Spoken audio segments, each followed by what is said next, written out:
अपने सपनों और अपनी महत्वाकांक्षाओं को पाने के लिए। मैंने जिंदगी में कई समझौते किए, सपनों को पूरा करने की कोशिश। पापा, पापा मिठाई खाओ जल्दी। जहाँ मैंने कुछ पाया वहीं मैंने अपना सब कुछ खो दिया। सपने जब पलकों पर बिछे होते हैं ना तो बहुत ही खूबसूरत होते हैं। मैंने जिन पर सबसे ज्यादा भरोसा किया ना उन्होंने ही मुझे रौंद दिया। अच्छी तरह से जानती हूँ कि आपका सपना छोटा हो या बड़ा, उसकी एक कीमत होती है। और मैंने जिंदगी से यही सीखा है कि अगर कुछ पाना है तो बस पाना है, फिर उसकी कोई भी कीमत क्यों ना चुकानी पड़े। क्या आप मोटापे से परेशान हैं? क्या इसकी वजह से आपको शर्मिंदा होना पड़ता है? क्या लोग आपका मजाक उड़ाते हैं?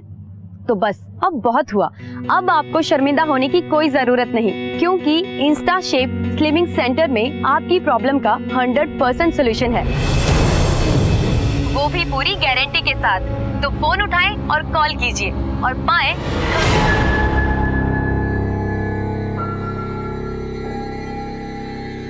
मेरी प्रीतु बहुत अच्छी चाय बनाती है। बेटा प्रीतु, चाय तो ले आना। आई मम्मी।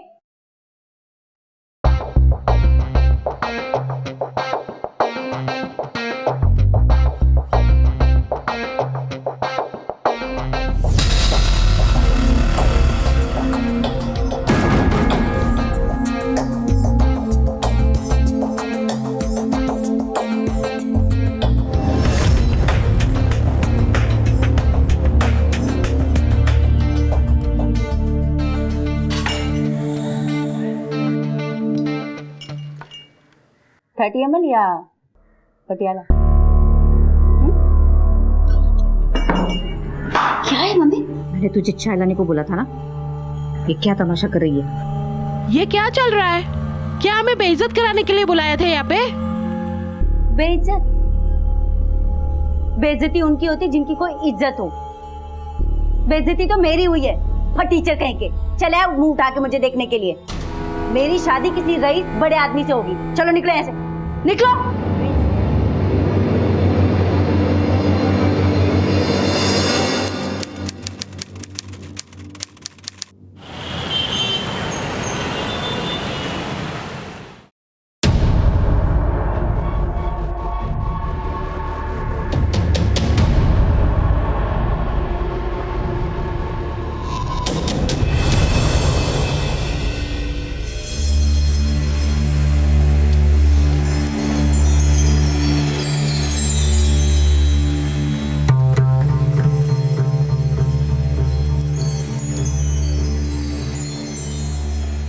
एक बार नजर मार के देख तो लो, कैसी लग रही?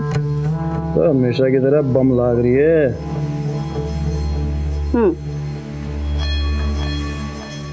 बिना देखे ऐसे कह रही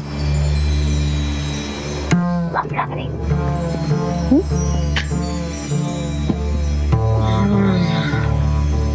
क्या बात है, आज बड़ा मूड में लाग रही है। कुछ चाहिए क्या तुझे?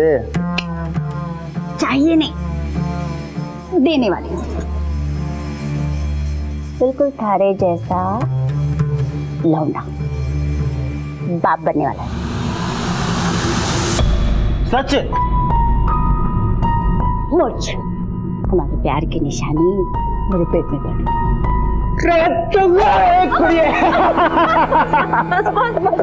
अरे खुश कर दिया।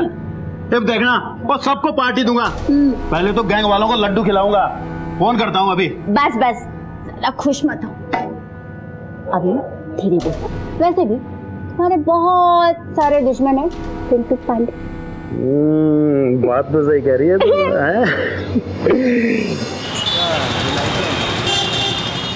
दिन ब दिन जवान होती जा रही है। माफ करना भाई साहब, मैंने देखा नहीं, वो बहुत जरूरी काम था ना इसलिए चला है। हमेशा भाई के हालचाल पूछने आते हो, कई भाभी के भी पूछ लिया करो। ऐसा कुछ ना भाभी, बस थोड़ा काम में लगा रहता हूँ। काम बोल। भाई साहब, वो गोकुल शास्त्री के गैंग वाले सुलह करना चाहते हैं। सालों के बाप को क्या मारा कि 2 दिन में औकात पता चल गई उनको? जी भाई साहब। औकात तो पता चलनी ही थी, उनके बच्चों को नया बाप जो चाहिए था। और तुमसे अच्छा बाप कहाँ से मिले? मेरे साथ रह के ना तो बड़ी समझदार होगी। चल भाई साइड ना हो।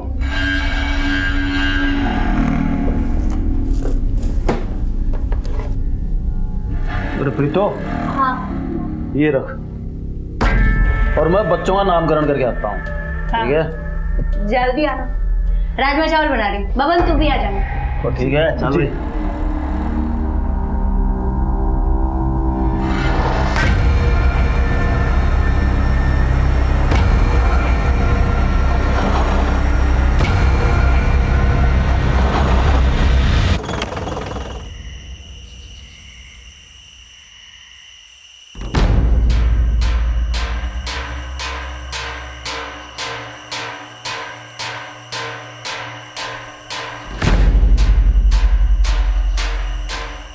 भाई यहाँ तो कोई नजर ही नहीं आ रहा।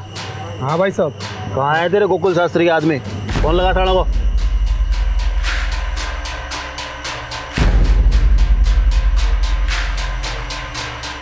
भाई साहब कोई फोन ही नहीं उठा रहा। भाई कुछ गड़बड़ लग रही है मुझे। चल भाग भाग भाग यहाँ से, भाग।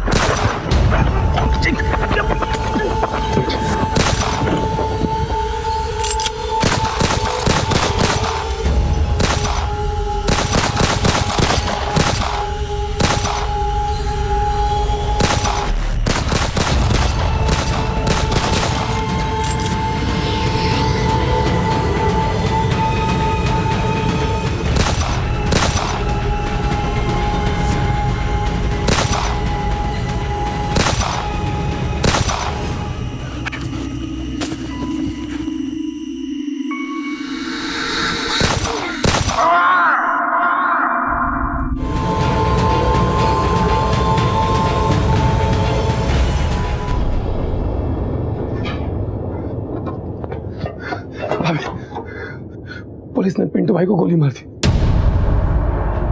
मैं बहुत मुश्किल से अपनी जान बचा के निकला हूं। किसी कमीने ने मुखबरी कर दी साहब। भाभी अभी हमें यहाँ से निकलना पड़ेगा। गोकुल के गैंग वाले हमें हर जगह ढूंढ रहे हैं और पुलिस भी कभी भी यहाँ पहुंचती होगी।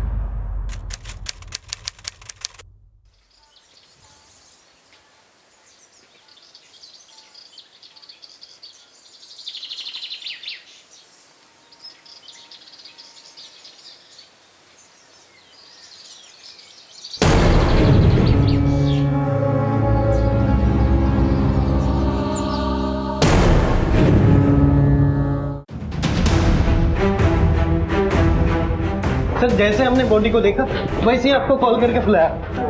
साइड दीजिए, साइड दीजिए, साइड दीजिए। लड़की की उम्र कुछ 18 से 20 साल लगती है। सर पर गहरी चोट लगी है। किसी ने बहुत बेरहमी से मारा है इसे।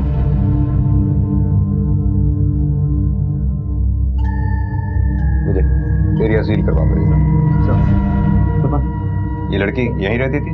जी सर, शर्मा जी की बेटी नंदनी है, फ्लैट नंबर 204 में रहती है।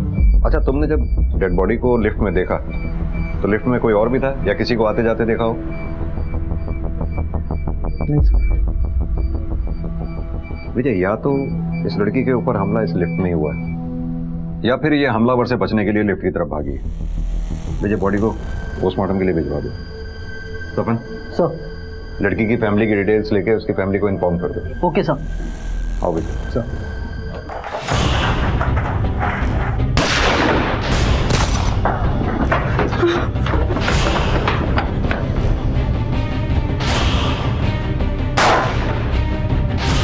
तो भाभी चलो यहाँ से निकलना पड़ेगा।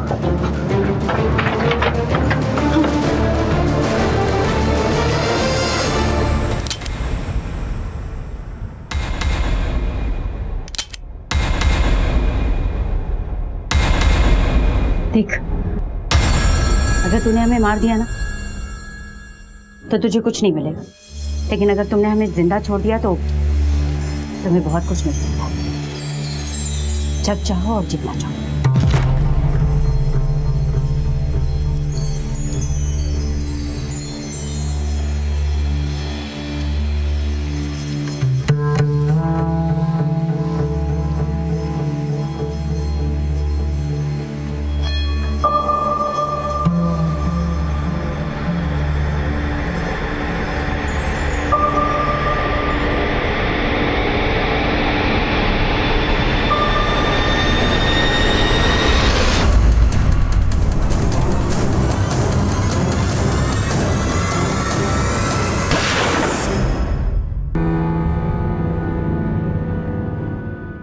क्या हुआ ऐसे क्यों बोल रही? जान है तो जान।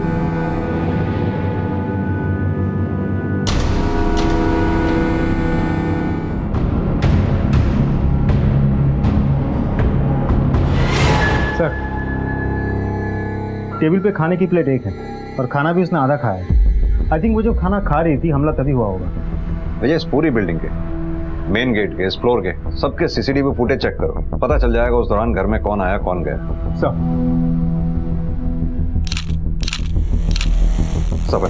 इस लड़की की फैमिली से कांटेक्ट करने की कोशिश करते रहो। सर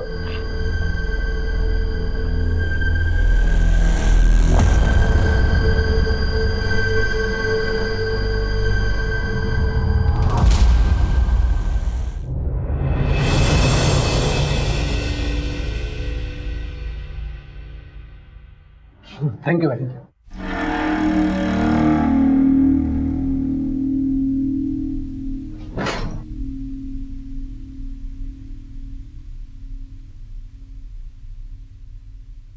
अभी अरे अभी बैठो यहाँ पे।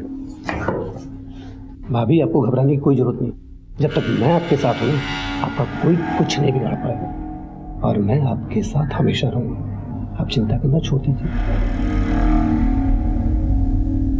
सर उनकी फैमिली में कोई शादी थी, इसलिए शर्मा जी और उनकी मिसेस 2 दिन पहले ही रोहतक निकल गए थे। आप कब से जानते हैं इनको? नंदनी जब 3 साल की थी तब शर्मा जी यहाँ पे शिफ्ट हुए थे। ये नंदिनी के पापा काम क्या करते? वो अकाउंटेंट है बिजली विभाग में। आप लोगों में से किसी ने नंदिनी के घर किसी को आते जाते देखा हो? नहीं सर। या नंदिनी की किसी से बात हुई हो? नहीं सर। सर कल रात लगभग 10 बजे नन्नी मेरे घर आई थी।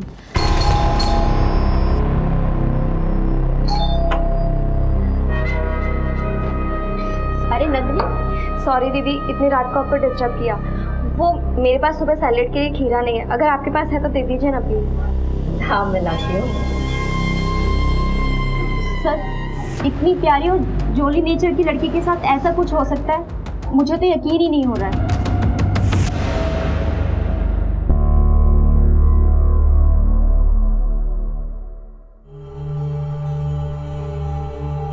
तुम्हें बहुत भूख लगी ना, ये लो।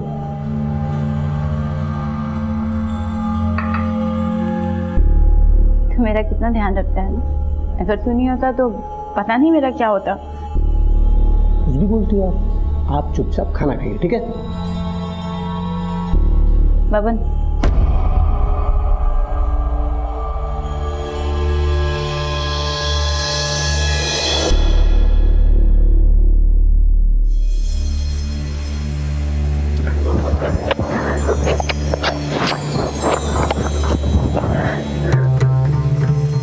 अब मैं तेरी भाभी नहीं और मैं अच्छे से जानती हूँ तो हमेशा से मुझे पसंद करता।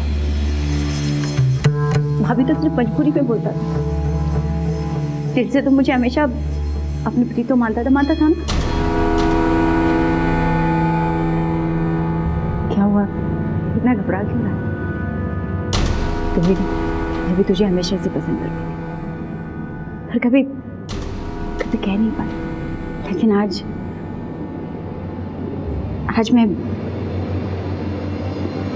मैं भी तुझसे बहुत पहले कहना चाहता था, तब से ये बात मेरे हालत लगती थी। मैं भी तुझसे बहुत प्यार करता हूँ, तेरे बिना नहीं रह सकता।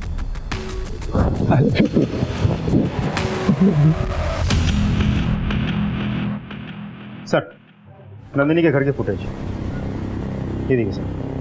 ये फुटेज मैंने एक बार नहीं बल्कि कई बार बहुत ध्यान से चेक किया। रात भर नंदिनी के घर पे ना कोई आया ना गया। ऐसा कैसे हो सकता है विजय? कहीं ऐसा तो नहीं जिसे हम सीसीटीवी फुटेज में ढूंढ रहे हैं वो घर में किसी और रास्ते से अंदर घुसा हो, जैसे पाइप से चढ़ के या खिड़की के जरिए? नहीं सर, पॉसिबल ही नहीं। मैंने बहुत अच्छे से चेक किया था। हर खिड़की के बाहर ग्रिल लगी हुई है। अगर कोई पाइप चढ़ के ऊपर आ भी जाता तो ग्रिल लगे हैं, इसकी वजह से वो अंदर नहीं जा पाता। अंदर जाने के लिए एक ही दरवाजा है, वो है मेन डोर। अब सवाल ये उठता है कि वो जो कोई भी था घर में घुसा कैसे? सर, नंदिनी के माँ पापा गए।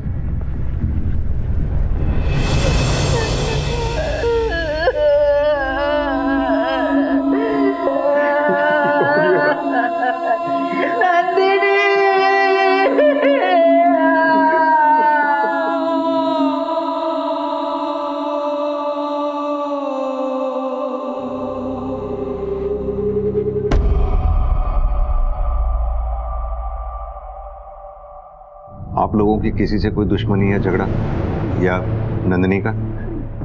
सीधे साधे लोग हैं हम सर, हम किसी से क्या बैर लेंगे और किसी को हमसे क्या दुश्मनी रखी। देखिए, ऐसा भी तो हो सकता है कि नंदिनी जहाँ काम करती थी वहाँ किसी के साथ कोई झगड़ा हुआ हो। नहीं सर, ऐसा कुछ नहीं था। अभी 6 महीने पहले ही उसकी नौकरी लगी थी। पापा, पापा मिठाई खाओ। क्या होता है? अरे खाओ तो। मम्मा आप भी खाओ। आज से हमारी सारी प्रॉब्लम्स दूर हो जाएगी क्योंकि मुझे नौकरी मिल गई है। क्या बात और वो भी पता है 2-4 हजार रुपए की नहीं, पूरे 50,000 रुपए की। आपकी बेटी काम कहाँ करती थी? आप लोग जा सकते हैं।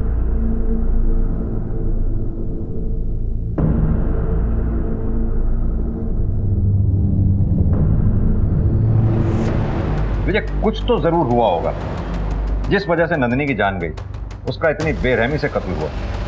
एक काम करो, नंदिनी के सारे दोस्तों से पूछताछ करो, पता करो क्या नंदिनी के माँ बाप वाकई उस दिन शादी में गए थे। सर, आपको लगता है इसमें नंदिनी के माँ बाप का हाथ हो सकता है? फिलहाल तो कुछ भी नहीं कहा जा सकता, लेकिन हमें हर एंगल चेक करना होगा, कुछ भी छूटना नहीं चाहिए।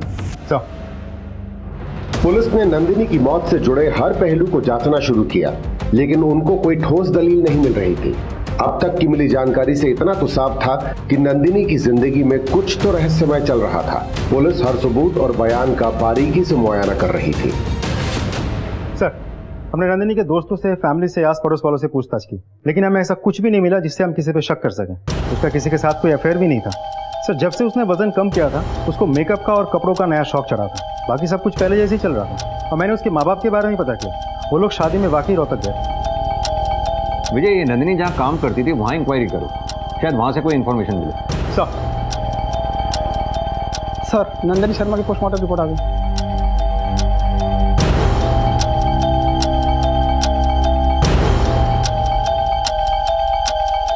ये कैसे हो सकता है?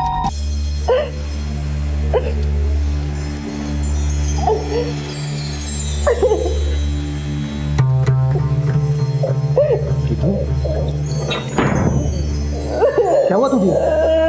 क्यों रो रही है? बोलना तो क्या हुआ? बोल जी, क्या हुआ? क्यों रो रही है?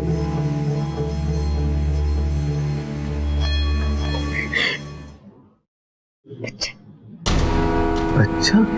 तेरा बच्चा पड़ रहा है मेरे पेट में।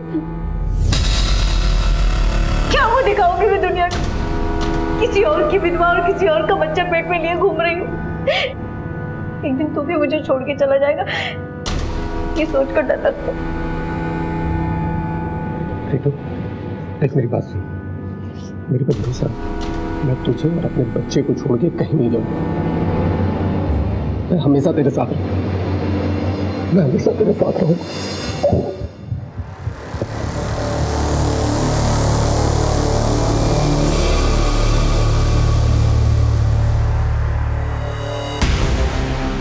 हमारे प्यार के निशान, हमारे प्यार की निशानी मेरे पेट में पड़ गई। तो मेरी प्रीतो।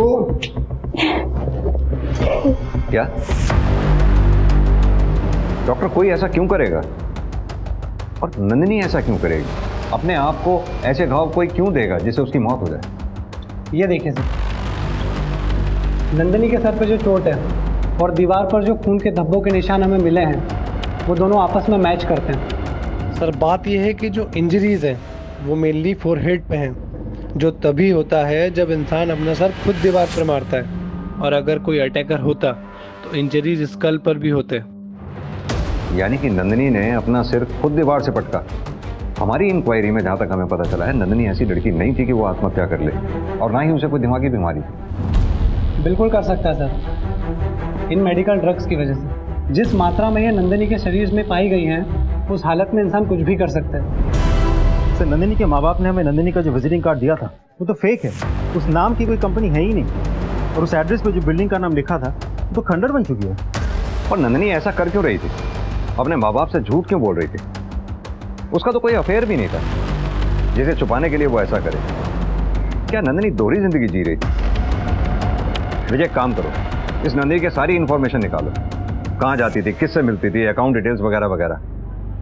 मुझे लगता है कहीं कुछ ऐसा है जो अभी तक हमारे सामने नहीं आया। नंदिनी को कोई नशे की लत नहीं थी सर, आप उसे बदनाम कर रहे हो। देखिए, हम उसे बदनाम नहीं कर रहे। ये नंदिनी की पोस्टमार्टम रिपोर्ट है, जिससे साफ साफ जाहिर होता है कि नंदिनी के शरीर में भारी मात्रा में ड्रग्स मिले। देखिए, बच्चे जब बड़े हो जाते हैं बहुत सी बातें अपने माँ बाप से छुपाने लगते हैं। हो सकता है नंदिनी ने ये नशे की बात भी आप लोगों से छुपाई हो, जिसकी वजह से उसकी जान गई। अब हमें पता ये करना है कि नंदिनी को ये मेडिकल ड्रग्स कहां से मिले जिनकी उसे लत लगी थी। और तो और नंदिनी के ऑफिस का जो आपने विजिटिंग कार्ड हमें दिया था उसका एड्रेस भी फेक है, ना तो उस नाम की कोई कंपनी और ना ही कोई बिल्डिंग। आपको जरूर कुछ गलतफहमी हुई है। वो भला ऐसा क्यों करेगी? नंदिनी का किसी बीमारी का इलाज चल रहा था इन दिनों? नहीं सर, इलाज तो नहीं, पर हाँ वजन घटाने के लिए उसने स्लिमिंग क्लिनिक ज्वाइन किया था।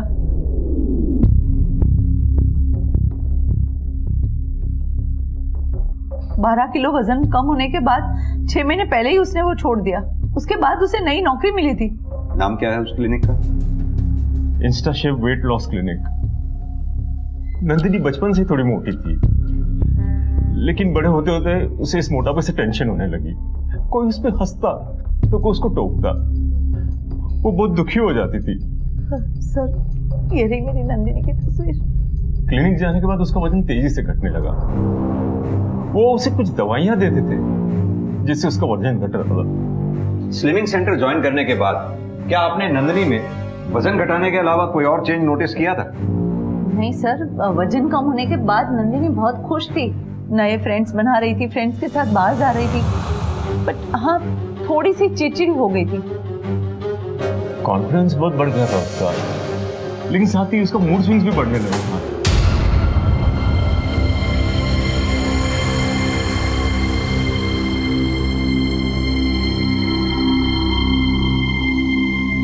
नंदिनी, क्या बात है बेटा? चुपचाप बैठो अकेले यहाँ। कोई परेशानी हो तो अपने पापा को बताओ। नंदिनी, मेरे चुप बैठने का मतलब ये बिल्कुल नहीं है कि मैं परेशान हूँ। अरे 2 मिनट शांति से बैठने दो ना मुझे कोई।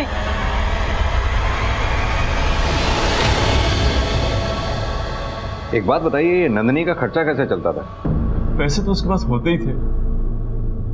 हमें लगा नौकरी कर रही है, वहीं से आ रहे होगे। कुछ समझ में नहीं आ रहा है वो क्या कर रही थी।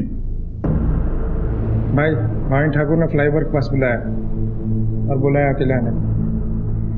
तो रुक, मैं कहूँ मैं जाके आता हूँ। अपना ध्यान रखना और संभाल कर जाना। तू घबरा मत, पुलिस को पता भी नहीं कि हम कर रहे हैं, ठीक है? सर, नंदिनी के कॉल रिकॉर्ड के हिसाब से उसके बारे में खास कुछ पता नहीं चला, लेकिन उसके मोबाइल लोकेशन से हमें ये इन्फॉर्मेशन मिली है कि वो गुरुग्राम के सेक्टर 48 में अक्सर आ जाया करती थी, वो भी उस टाइमिंग पे जब उसके माँ बाप के हिसाब से वो जॉब पर होती थी।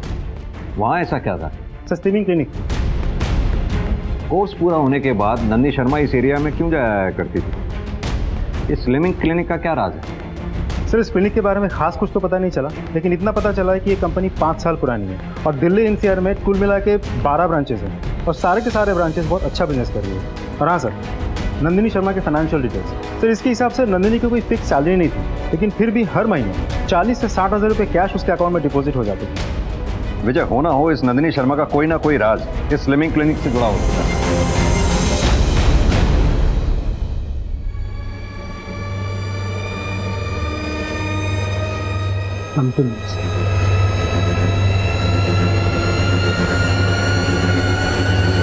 यस सर, अभी आपको किससे मिलना है? यहाँ का मैनेजर कौन है? उनसे मिलना है। Okay, 1 second.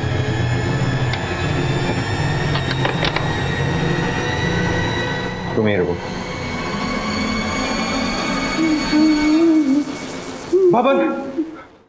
बबन मारा गया।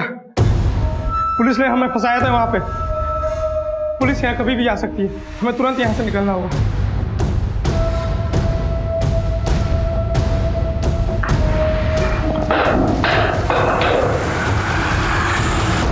क्या दिक्कत है तेरी? क्या चाहता है तू? क्यों मुझे चैन से नहीं जीने देता? जब भी खुश होती हूँ, जब भी कुछ अच्छा होता है, सब खत्म कर देता है। मुझे जीने का हक नहीं है क्या? क्यों मुझे चैन से नहीं जीने देता?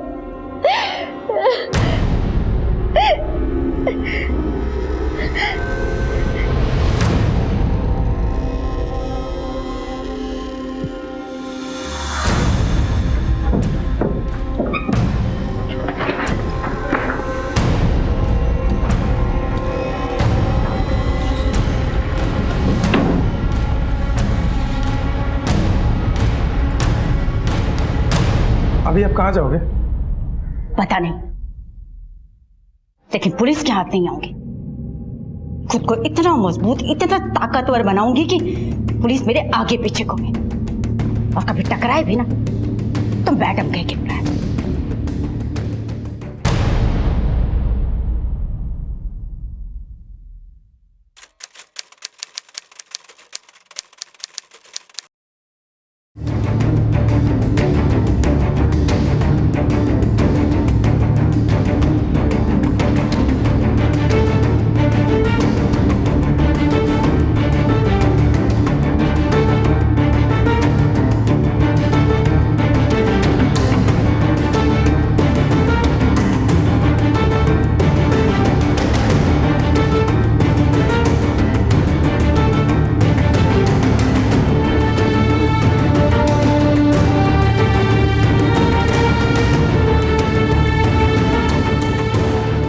बुजुर्गों के लिए घर दान करके मैं उन पर कोई एहसान नहीं करता, बल्कि मालिक ने मुझे जो दिया है वही मैं दूसरों को दे रही हूँ। ये वृद्धाश्रम मैंने अपनी माँ की याद में बनवाया। उनके आदर्श और वसूलों का मैं पालन करती और आगे भी करती रहूँ।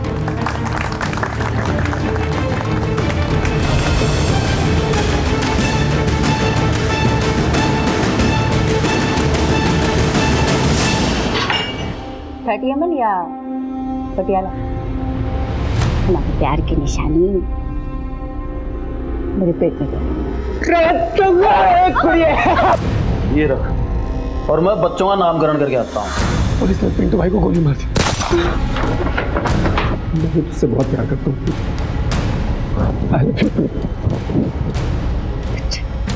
तेरा बच्चा पड़ रहा है मेरे पेट में। बबन मारा गया, पुलिस ने हमें फंसाया था वहां पे। पुलिस यहाँ कभी भी आ सकती है। पुलिस के हाथ नहीं आऊंगी। खुद को इतना मजबूत, इतना ताकतवर बनाऊंगी कि पुलिस मेरे आगे पीछे को। कल तक पुलिस से मुंह छुपाए फिर रही प्रीत आज इस मकाम तक कैसे पहुंची? उसका कद इतना बुलंद कैसे हो गया? नंदिनी की मौत की तफ्तीश कर रही पुलिस टीम ने अब एक नया पैंतरा आजमाया। अब इंतजार था किसी ठोस सबूत के हाथ लगने का। Hello sir, my self Priyanka Nath. How may I help you? हमें नंदी शर्मा के बारे में आपसे कुछ बात करनी थी। 6 महीने पहले पेशेंट थी वो आपकी। Please have a seat.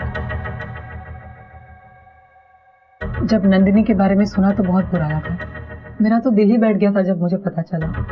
हमने तो उसके घर पे कंडोलेंस हैम्पर भी भेजा था। एक बात बताइए, वजन घटाने के लिए आप अपने पेशेंट्स को लाइसेंस पिल्स देते हैं? पिल्स? नहीं तो, हम तो उन्हें मल्टीविटामिन देते हैं। बल्कि ये पिल्स के तरीके तो हम उन्हें सजेस्ट भी नहीं करते, क्योंकि जितनी जल्दी इससे वेट लॉस होता है उतनी ही जल्दी वापस बढ़ता भी है। हम एकदम साइंटिफिक तरीके से ट्रीटमेंट करते हैं। आइए मैं आपको दिखाता हूँ।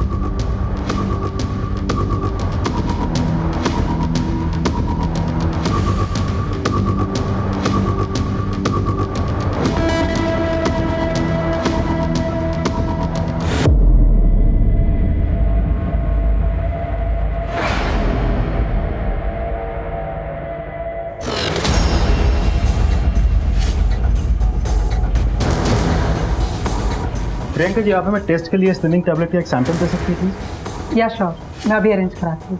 Thank you. मुझे क्लिनिक से रिलेटेड ऐसी कोई भी चीज हमारे हाथ नहीं लगी जिससे यह साबित हो कि क्लिनिक में कुछ गड़बड़ थी। सर, नंदिनी के मोबाइल लोकेशन के हिसाब से वो गुरुग्राम के सेक्टर 48 में अक्सर जाती थी, और ये क्लिनिक भी तो सेक्टर 48 में है। लेकिन इससे यह तो साबित नहीं होता कि वो गुरुग्राम के सेक्टर 48 में क्लिनिक में ही जाती थी। ये भी तो हो सकता है वो सेक्टर 48 में अपने किसी दोस्त के यहाँ जाती है। रही बात पैसों की जो उसके अकाउंट में डिपॉजिट होते थे, हो सकता है वो ड्रग पेडलिंग से रिलेटेड हो, तभी उसने उस दौरान पार्टीज में आना जाना शुरू कर दिया था। विजय, काम करो, नंदिनी के सारे दोस्तों से पूछताछ करो। सर, हो जाएगा सर जी, हो जाएगा, बिल्कुल हो जाएगा, आप बोलिए तब। चलो खाना खा लो बच्चा। नहीं, थोड़ा मोबाइल खाना खा लो। नहीं जाऊंगा। दिव्या, क्या बदतमीजी है ये? हाँ, दोबारा किसी लड़की या आंटी से ऐसे बात की ना तो खाल खींच लूंगी। सॉरी बोलो आंटी को।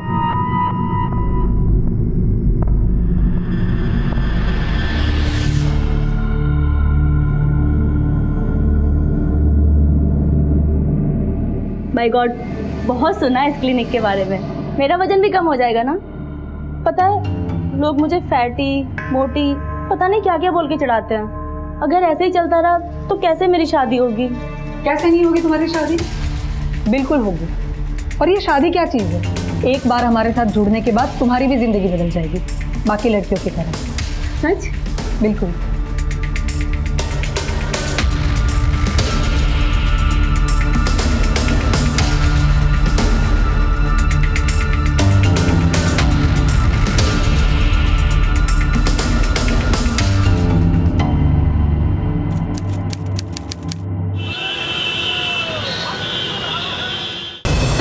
दरवाजा खोलो, खोलो, मुझे जाने दो, मुझे जाने दो, खोलो, प्लीज खोलो ना, खोलो, खोलो,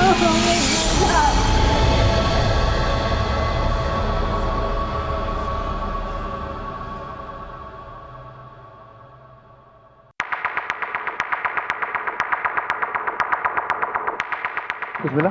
नहीं सर, अभी तक तो सब कुछ नॉर्मल लग रहा है, पर एक बात है जो मुझे थोड़ी सी अजीब लगी। वो प्रियंका किसी लड़की से दवाइयाँ खाने की बात कर रही थी और किसी छोटी पंजाबन से मैडम मैडम बोल के पुलिस के आने की बात भी कर रही थी। मैंने पुलिस को समझाकर वापस भेज दिया है। मैडम, छोटी पंजाबन हमारे लिए सिर्फ एक नाम नहीं है, हमारे लिए आइडल है, और हम आपके नाम पर कोई आंच नहीं आने देंगे। जी। ओह, आई एम सॉरी। सब ठीक? ठीक, तुम उस पर नजर बना रखो। जी सर। सर,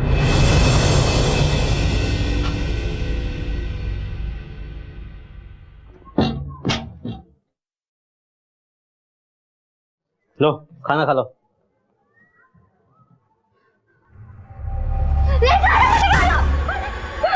जाने दो ना, प्लीज बाहर जाने दो, जाना है मुझे। सर, प्राची ने जिस छोटी पंजाबन का नाम लिया था वो एक बिजनेस वूमन है, इधर उधर समाज सेवा का काम करती रहती है, लेकिन उसके खिलाफ खास कुछ पता नहीं चला। विजय, भूतों का भी पास्ट होता है, ये तो फिर भी एक इंसान है। इस छोटी पंजाबन का कोई तो बैकग्राउंड होगा। सर, इस छोटी पंजाबन के बारे में सिर्फ इतना पता चला है कि कुछ साल पहले रोहतक पुलिस इसे ढूंढ रही थी। कुछ पेंडिंग केसेस थे इसके खिलाफ, लेकिन कभी ढूंढ नहीं पाए। सर, ये भी पता चला है कि ये case inspector Alok Sharma investigate कर रहे थे, लेकिन ये माना जाता है कि दबाव की वजह से ये केस वो सॉल्व नहीं कर पाए। ये इंस्पेक्टर आलोक शर्मा से कॉन्टैक्ट करो। सर। क्या छोटी गैंगस्टर थी? हाँ, शुरू से ही सस्पेक्ट थी, लेकिन उसके खिलाफ कभी कोई सबूत नहीं मिला, और जब तक ये केस आगे बढ़ता वो कहीं अंडरग्राउंड थी। उसे काफी टाइम के बाद मैंने एक बार न्यूज़पेपर में उसकी फोटो देखी, अच्छा खासा नाम बड़ा करके वो सामने आई। मैंने उस वक्त भी उसकी फाइल रीओपन करने की कोशिश की, लेकिन कोई फायदा नहीं, बड़ा कद हो गया उसका, ऊपर के लोगों की पहचान है उसकी। तब तो इस छोटी पे हाथ डालना और भी मुश्किल होगा, उसके खिलाफ कहीं कुछ सबूत नहीं। जहां तक मैं समझता हूं कि अगर वो स्लिमिंग क्लिनिक में इन्वॉल्व है तो कुछ न कुछ गोरख धंधा जरूर चल रहा है, लेकिन फिर भी उस तक पहुंचने के लिए हमें सबूत तो चाहिए। अगर छोटी ने अपना नाम और पहचान इलीगल तरीके से बदली है तो ये भी एक क्राइम है, और ये बात अगर हम साबित कर पाएं तो उस तक पहुंचा जा सकता है। एक इंसान है जो हमारी मदद कर सकता है, आप उसे लेके जाइए, सब सच सामने आ जाएगा।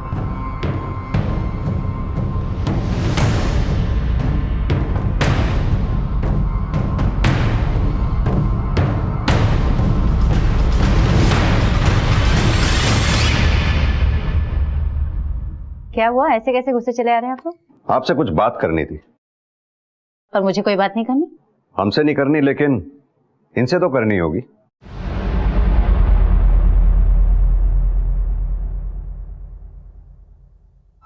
ये क्या तमाशा कर रही है? मेरी शादी किसी रईस बड़े आदमी से होगी।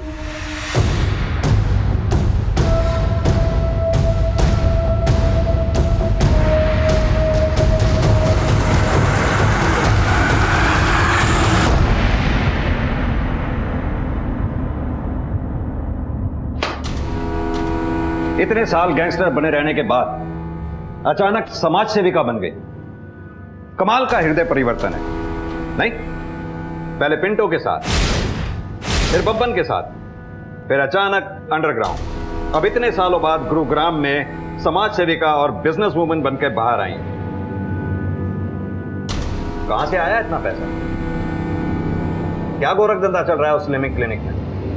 क्या लेना देना है तुम्हारा उससे? अगर मैं गैंगस्टर तो आप पुलिस वाले, आप लोग क्या है? क्लिनिक से जुड़ी एक लड़की ने अपनी जान ले ली है। उसके शरीर से हमें हेवी मात्रा में ड्रग्स मिले हैं। कुछ रोशनी डाल सकती है आप? क्लिनिक में 50 लड़कियां आती हैं सर, वो बाहर जाकर क्या गुल खिलाती है उससे मेरा क्या लेना देना? और रही बात आपके सवालों की, तो उसके जवाब देना ना तो मैं जरूरी समझती हूँ और ना ही वो मेरी मजबूरी। लेकिन हमारे लिए जरूरी है, क्योंकि ये बात तुम बहुत अच्छी तरह से जानती हो कि हम अगर अपने पे आ गए तो सच उगलवा ही लेते हैं। 4 घंटे हैं तेरे पास सोचने के लिए। सोच लो, मर्जी से बोलोगी या आओ भगत करा के?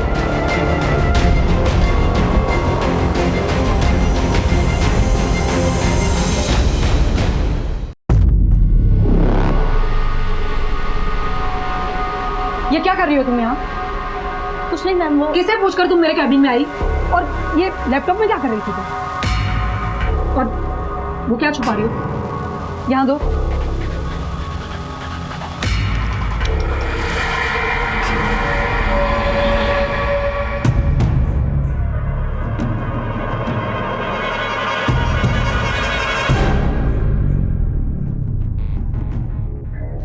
ये पुलिस वाले ना तो उस समय मेरा कुछ बिगाड़ पाए थे, ना अब बिगाड़ पाएंगे।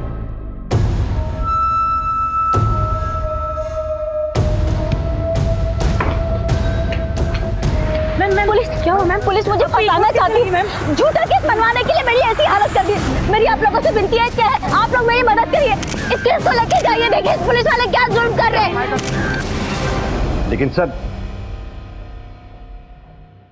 जी सर, कमिश्नर साहब का फोन था। ये मामला नेशनल मीडिया ने उछाल दिया। ये छोटी पंजाबन बहुत चालू चीज निकली, गेम खेल गई हमारे साथ। अब इसे छोड़ने के अलावा हमारे पास कोई चारा भी नहीं है। सर, बाहर पूरी मीडिया जमा है। वो लोग इस केस को ऐसे दिखा रहे हैं जैसे कि गलती हमारी हो, और प्राची को भी क्लिनिक से निकाल दिया गया है। सर, कुछ समझ में नहीं आ रहा है हम करें तो क्या करें। किसी के खिलाफ हमारे हाथ कोई सबूत नहीं है। अब नंदिनी की मौत का राज खुलेगा कैसे? मैडम, मैंने ही आपको फ़ोन किया था। मेरी बेटी लापता थी, मैंने उसकी मिसिंग कंप्लेंट भी लिखवाई थी।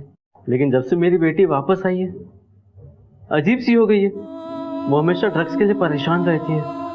मैंने बहुत कोशिश की उसकी ड्रग्स की लत छुड़ाने की, लेकिन कोई फ़ायदा नहीं हुआ।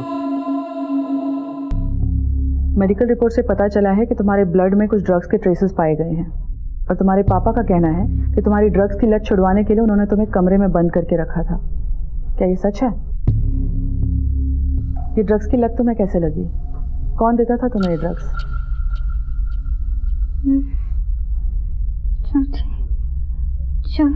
छोटी पंजाबन। छोटी पंजाबन? ये नाम कुछ सुना सुना लग रहा है। हाँ, याद आया।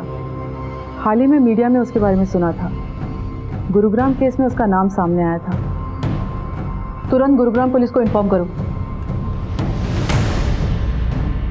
ठीक है, बताना मुझे। सर, लखनऊ पुलिस को एक लड़की मिली है जिसका कनेक्शन छोटी पंजाबन से है।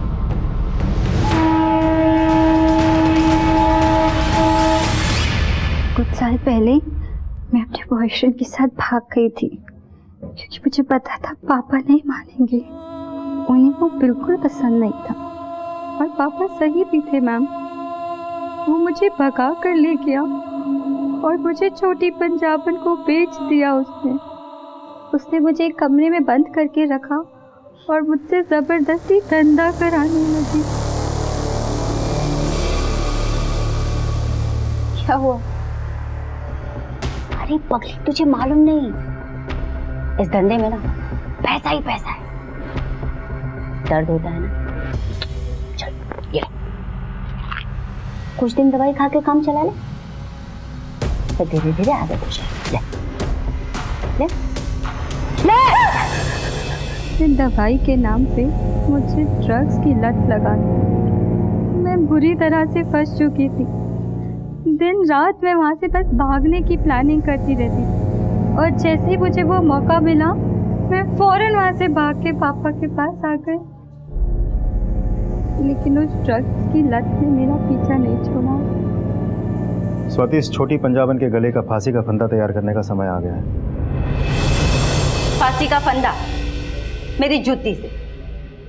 लड़कियां ये सब अपनी मर्जी से भी तो करती हैं सर। मैंने इसमें क्या नया कर लिया? उनका इस्तेमाल पैसे कमाने के लिए किया, और हाँ, बड़ी ईमानदारी से उन सब का हिस्सा उन्हें दिया। मुझे नौकरी मिल गई है, पूरे 50,000 रुपए की। वैसे भी लड़कियां हमेशा दूसरों का सहारा ढूंढती रहती है, रोते धोते रहती है।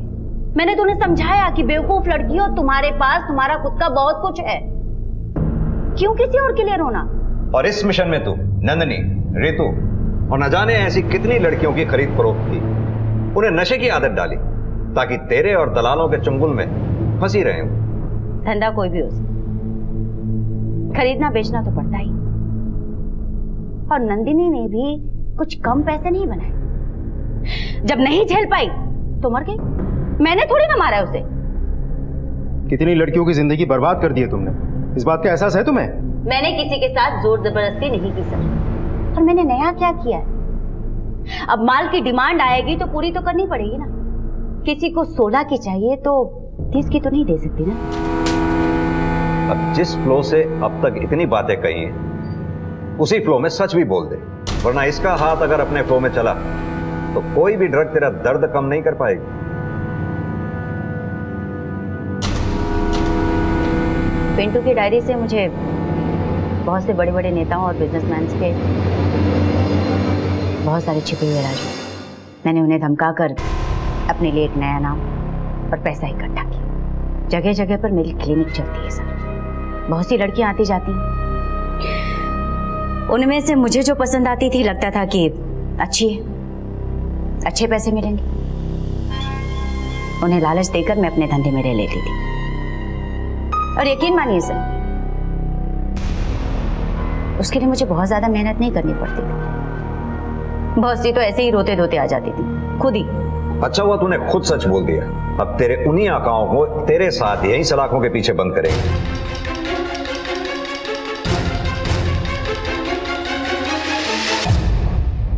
अपने सपनों के पीछे भागते भागते मैं ये भूल ही गई थी कि देर सवेर कहीं ना कहीं इनका अंत हो ही जाएगा।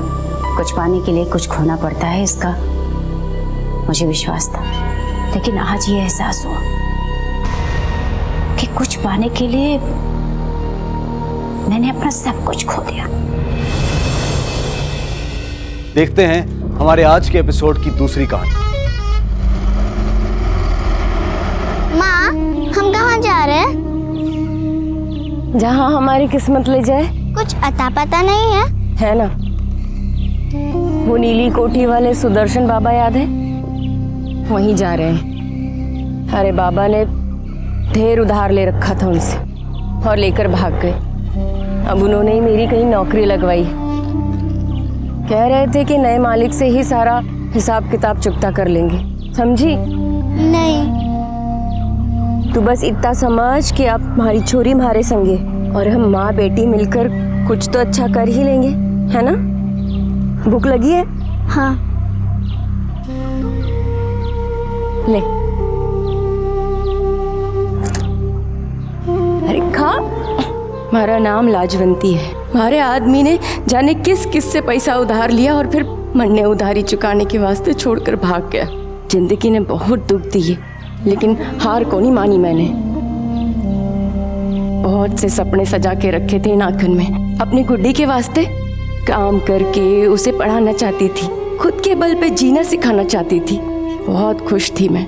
मैंने नौकरी जो मिल गई थी, लेकिन ये नहीं सोचा था कि नौकरी के नाम पे मैंने गुलामी मिलेगी।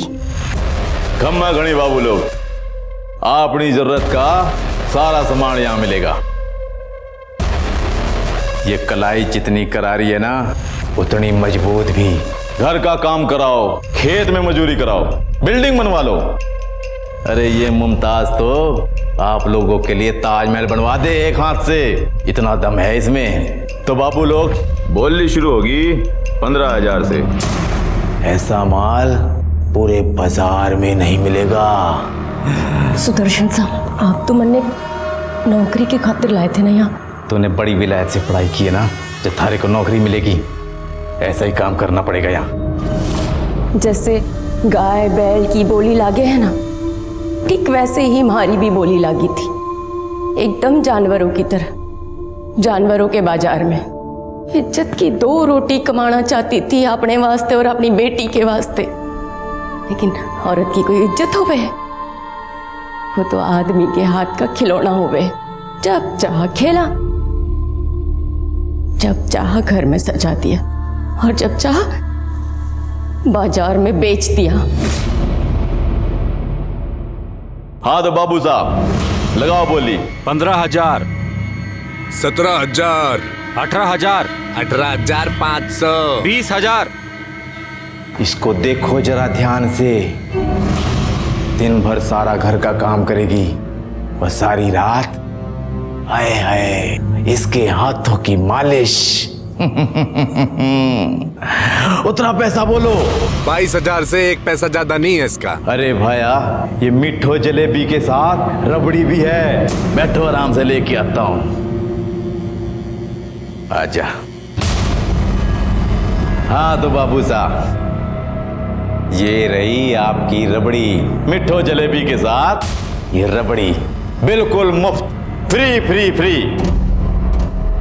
माँ बाहर का काम करेगी और बेटी घर का।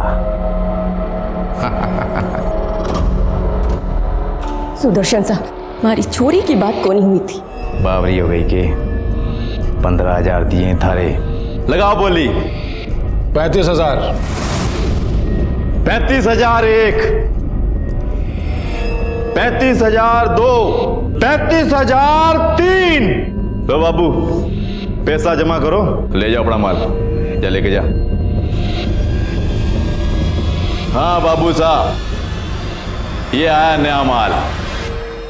हिंदुस्तान में गुलामी प्रथा का कहीं कोई जिक्र नहीं मिलता और बंधुआ मजदूरी भी 1975 में खत्म कर दी गई थी। लेकिन सन 1981 में अश्वनी सरीन नाम के एक जाने माने पत्रकार ने कमला नाम की औरत को खरीदकर दुनिया के सामने एक दर्दनाक व्यवसाय का पर्दाफाश किया था। माँ, मुझे डर लग रहा है। वो चाचू ठीक नहीं थे। तू क्यों डर रही है? थारी माँ है ना थारे संग, कुछ नहीं होगा। 2016 में किए गए विश्वव्यापी सर्वे के अनुसार हिंदुस्तान में 1,83,00,000 लोगों को किसी न किसी तरह से गुलाम बनाकर रखा गया है।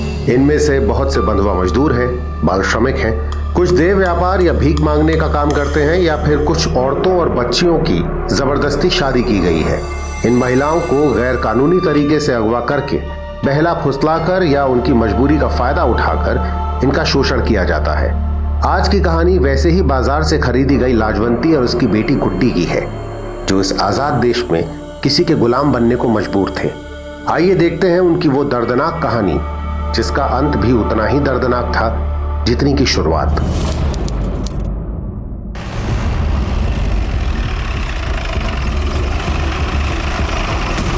सर, एक बच्चे की डेड बॉडी मिली है। उसकी उम्र करीब 11 साल होगी सर, और सर ऐसा लगता है कि उसे कल ही मारा गया है।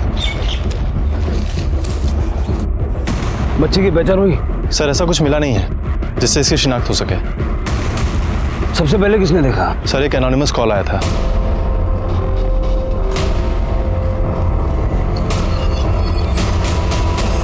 बच्ची को बुरी तरह से नोचा है, लगता बहुत टॉर्चर करके मारा है, और वो भी यहाँ नहीं कहीं और। यहाँ सिर्फ लाश फेंकी गई है। जोशी एक काम करो, बॉडी को पोस्टमार्टम के लिए भेजो और सारे पुलिस स्टेशन में पता करो इस उम्र की बच्ची की कहीं कोई मिसिंग कंप्लेंट दर्ज है। सर मैंने सारे पुलिस स्टेशन में पूछताछ कर ली है। उस लड़की का कहीं भी कोई मिसिंग कंप्लेंट नहीं लिखवाई गई है सर। और सर उस लड़की की पोस्टमार्टम रिपोर्ट आ गई है। सर इस पोस्टमार्टम रिपोर्ट के मुताबिक उसको मारने से पहले उसका कई बार टॉर्चर भी किया गया है सर, और उसके बाद उसका रेप भी किया गया। उसके बाद उसको गला दबाकर मारा गया है सर। उसकी बॉडी में टोटल 86 चोट के निशान है सर। सर ऐसा लगता है कि उसे किसी बेत की छड़ी से मारा गया है। उसके प्राइवेट पार्ट पे भी चोट के निशान पाए गए हैं, और सर उसके नेल्स में सीमेंट और रेत के ट्रेसेस पाए गए हैं।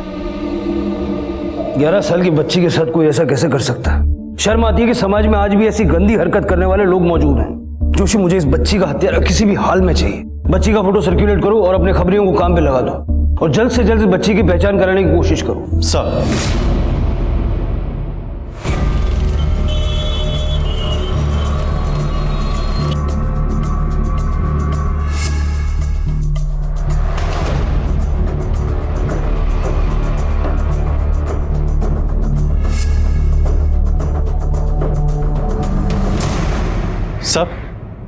सर हमने उस बच्चे के पोस्टर्स हर जगह लगवा दिए हैं, और अपने खबरी भी काम पे लगे हुए हैं, लेकिन अभी तक हमें उस बच्चे के बारे में कुछ पता नहीं चला है।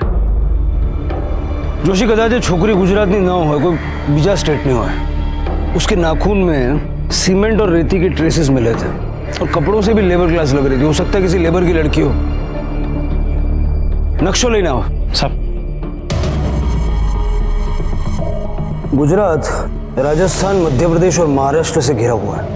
हो सकता है ये लड़की उनमें से किसी स्टेट से आई हो। सर ज्यादातर लेबर्स राजस्थान और एमपी से आते हैं, वो भी इस ट्राइबल बेल्ट से। जोशी, एक काम करो, सारे कंस्ट्रक्शन साइट्स पे चेक करो।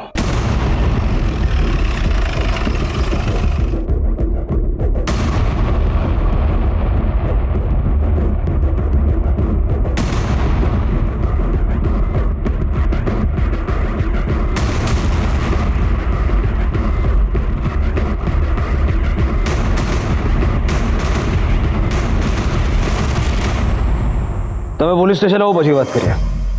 सर सारे छोटे बड़े कंस्ट्रक्शन साइट्स पे हमने पता किया है, लेकिन बच्चे के बारे में कोई क्लू नहीं मिला सर। फिर वो लड़की थी कौन और आई कहां से?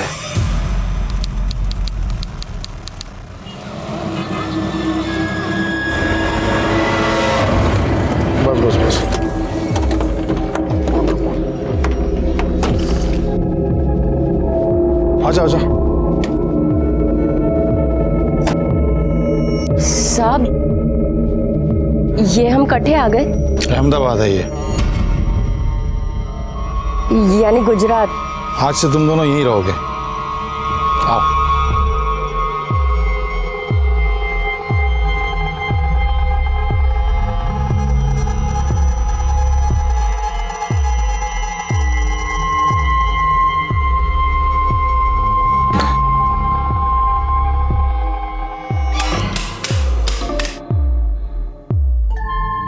और क्या हुआ?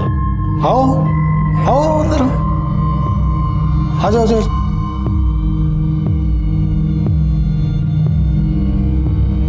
बैठो। देखो ये भाड़े का घर है, आज से तुम दोनों इसी घर में रहोगे। साहब वो आप मारे को क्यों खरीद के लाए हो, मारे को नहीं पता।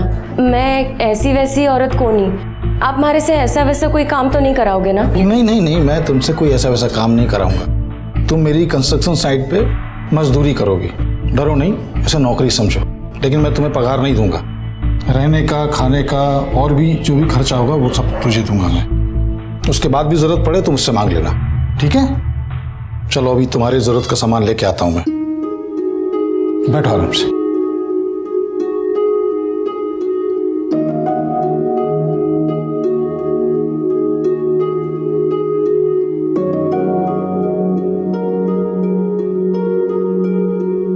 गुड्डी, कैसो लगो घर थारे को?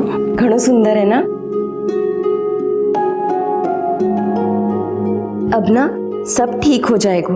मैं ना थोड़े थोड़े करके ढेर पैसे इकट्ठे करूंगी, और तू खूब पढ़ाई। मैं खेलने जाऊं? जा, पर दूर को नहीं जाना, नई जगह है ना। लाजवंती और गुड्डी को लगा कि अब उनके सपने सच हो रहे हैं। सच में उनकी जिंदगी करवट ले रही थी। अहमदाबाद में हरीश उनका अच्छे से ख्याल रख रहा था। वो उनको सुख सुविधा की सारी चीजें और पैसा सब कुछ दिया करता था। जहां गुड्डी अहमदाबाद के रंग में रंगने लगी थी, वहीं लाजवंती को भी वो जगह पसंद आने लगी थी। लाजवंती को लगा कि सच में उनकी जिंदगी से दुख के बादल छट चुके हैं। यहां तक कि वो दिल ही दिल हरीश को चाहने भी लगी थी। लेकिन अभी उसके मन में बहुत से सवाल थे जिनके जवाब उसे मिलने बाकी थे।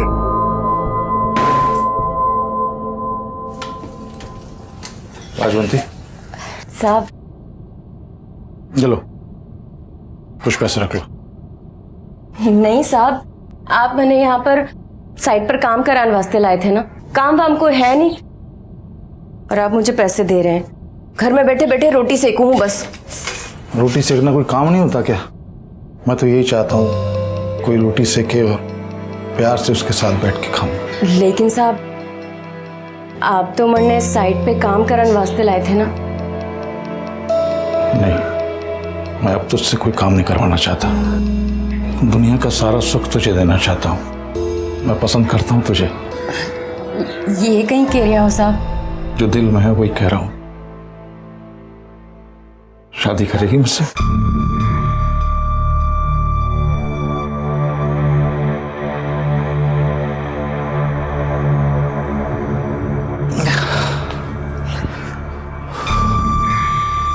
बस किसी दिन माँ बाबूजी का अच्छा सा मूड देख के ना उनसे कह दूंगा कि उनके लिए बहू पसंद कर ली है मैंने, और सीधे तुझे ले जाके उनके सामने खड़ा कर दूंगा।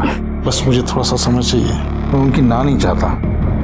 मैंने तुम्हारे ऊपर पूरा भरोसा है। तुमने तुम्हारे को जीवन पे फिर से भरोसा करना सिखाए हुए। तुम कभी हमारे को धोखा ना दे सको। ये कभी नहीं बावली। अरे गुड्डी खेल रही है? अरे हरीश भाई, हमें आई है बस्ती में कुछ काम था क्या इधर?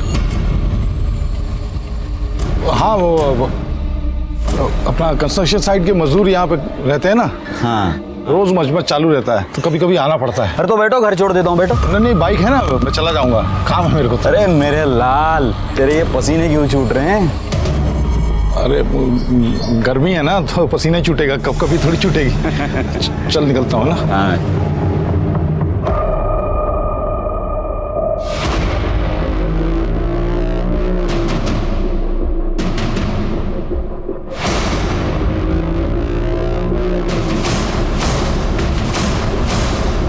देखा, मैंने बोला था ना, तेरा भाई यहाँ लुका छिपी खेल रहा है।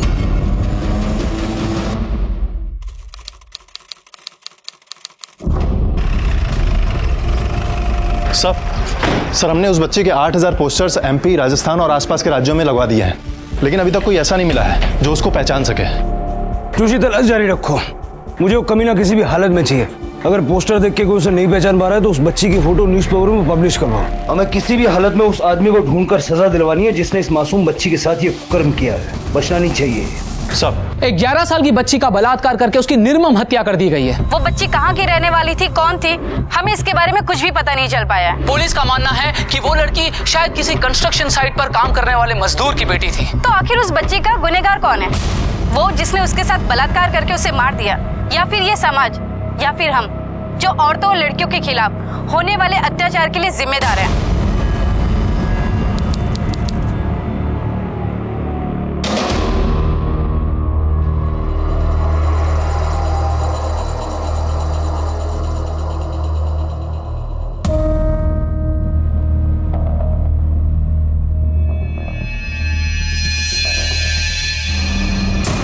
हरीश भाई, अरे आप तो बहुत छुपे रुस्तम निकले भाई।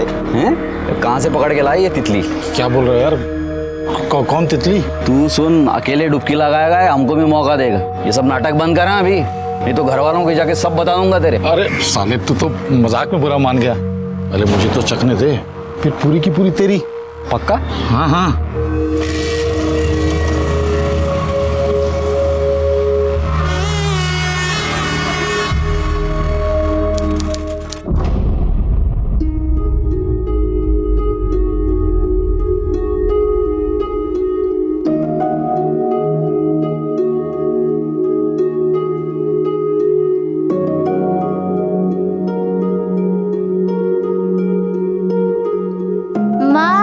बाबा कहाँ गए? नरक में। थारे बाबा को हमारी पड़ी को नहीं थी तो छोड़ के भाग गए हमको। क्या हम इतने खराब हैं? ना गुड्डी, खराब हमको नहीं, खराब तो मानस की किस्मत होवे है। पर तू चिंता ना कर, बहुत जल्दी थारे को थारा बाबा सा का प्यार मिलेगा। फिर वो मुझे स्कूल भी भेजेंगे? हाँ, और तू मोटी मोटी किताबा भी पढ़ेगी। पढ़ूंगी ना, फिर डॉक्टर बनूंगी। फिर जब तू बुढ़ी हो जाएगी तेरा इलाज करूंगी और ऐसे सुई मारूंगी। माँ, बाबा मुझे घुमाने लेके जाएंगे ना? हाँ, और घणों सारो प्यार भी करेंगे। तो फिर मुझे आइसक्रीम भी दिलाएंगे ना? आइसक्रीम तो तन्ने थारी माँ भी खिला सके है। सच्ची?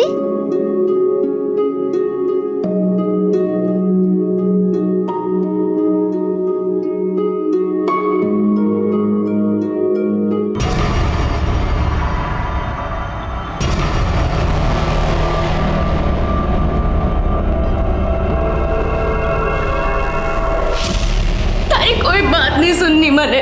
तूने ठीक नहीं किया हमारे साथ। इतने बड़े बड़े सपने दिखाए, जिस काम के लिए लाया था वही करवाता ना। मेहनत मजदूरी करती, अपना और अपनी बेटी का पेट पालती मैं, पर तूने मेरे मुंह पे थप्पड़ मारा। कोई झूठ नहीं बोला तुझसे।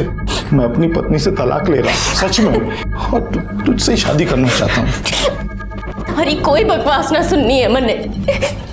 देख, मैं अपनी माँ की कसम खा रहा हूँ, तू जानती है ना मैं अपनी माँ से कितना प्यार करता हूँ, लेकिन सबसे ज्यादा तुझे प्यार करता हूँ, बहुत प्यार करता हूँ। तू जान है मेरी, अब तो गुस्सा छोड़ दे।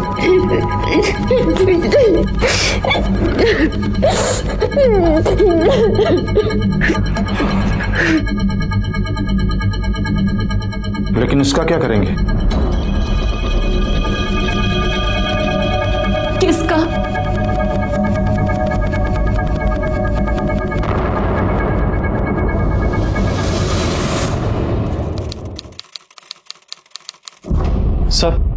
सर उस बच्चे की न्यूज़ टीवी में देखकर एक कपल आया है। उनका कहना है कि जिस बच्चे की बॉडी हमें मिली थी वो उनकी बेटी की थी।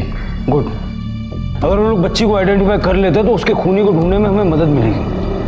बुलाओ उनको। सर, मेरा नाम रामचंद्रन रेड्डी है, ये मेरा वाइफ वसुधा रेड्डी, और हमारा डॉटर का न्यूज़ देखा सर, सुवर्णा रेड्डी का।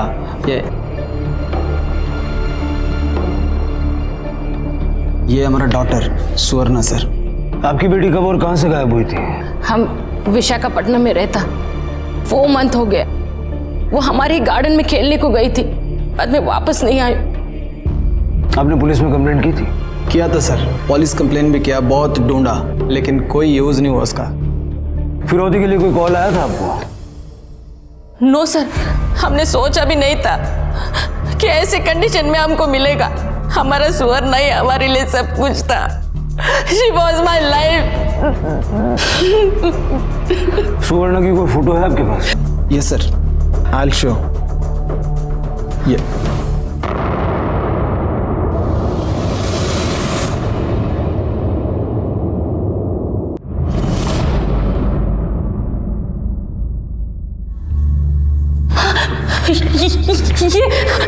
आपने सुवर्णा है? हाँ, मेरा डॉटर सुवर्णा, ये मेरा सुवर्णा है सर, ये मेरा सुवर्णा।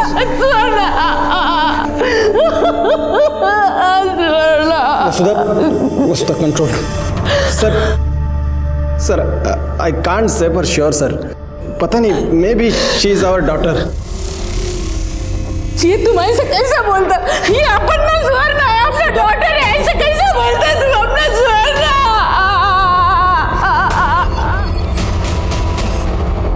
तुम ऐसा कैसे नहीं पहचानता? हाँ, अपने बेटी का कपड़ा देखो जरा। वसुधा, ऐसा कपड़ा किसी का भी होना। आई एम श्योर सर, ये हमारे सुवर्णा का ही कपड़ा है।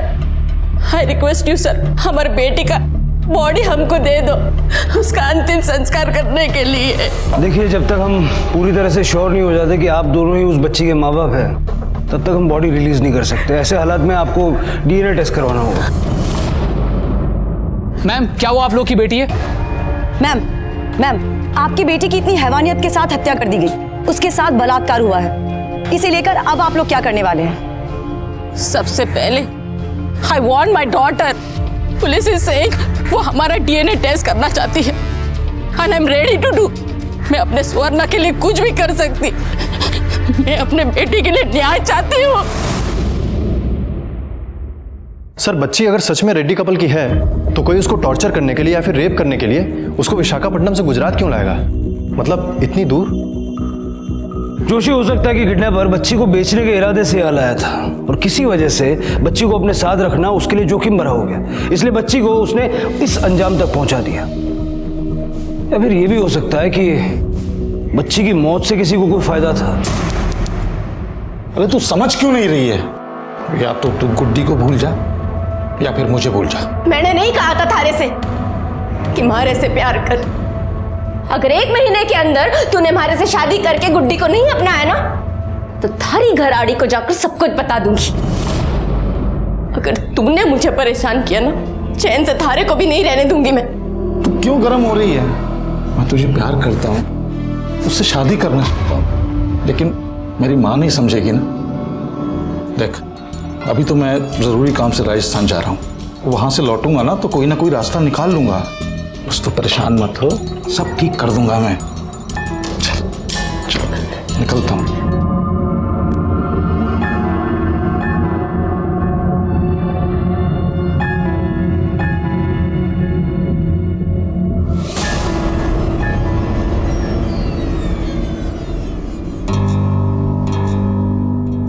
भाई साहब, क्या चल रहा है सर? भाभी साहब को मालूम है? देख, वैसे ही दिमाग का दही हुआ पड़ा है, तू कोई और लोचा मत करना। साली को मजा मस्ती के लिए लाया था, सर पे चढ़ के नाच रही है। अरे इनकी तो जात ही ऐसी होती है भाई साहब, ये तो आपको पहले सोचना चाहिए था ना। अब आप घबराइए मत, मैं सब ठीक कर दूंगा। क्या करेगा तू? निकाल बाहर करूंगा शहर से, और क्या। फिर मरे जाकर कहीं भी, हमें क्या करना। हेलो, क्या? जो लो चलो। सर, रानी रूपमती मार्ग के पीछे वाले एरिया में एक औरत की डेड बॉडी मिली है।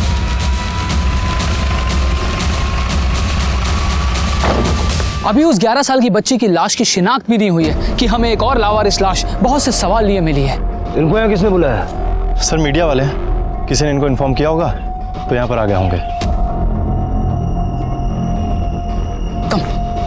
सर, एक के बाद एक ऐसी हत्याओं का कारण क्या हो सकता है? चूक पुलिस से हो रही है या फिर प्रशासन से?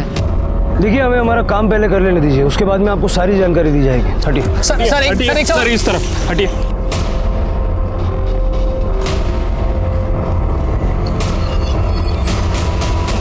लाश की पहचान न हो सके इसलिए मार के जला दिया है। बॉडी कम से कम 15 दिन पुरानी है। कुछ मिला आसपास?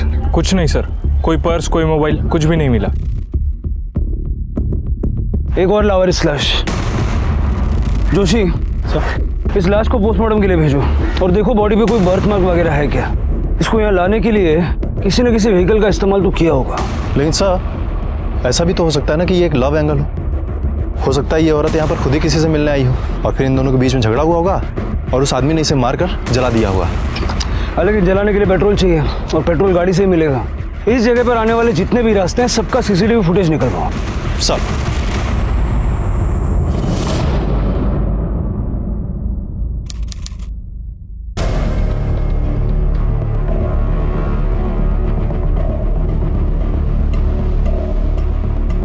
बहन, लाजवंती और गुड्डी को कहीं देखा क्या?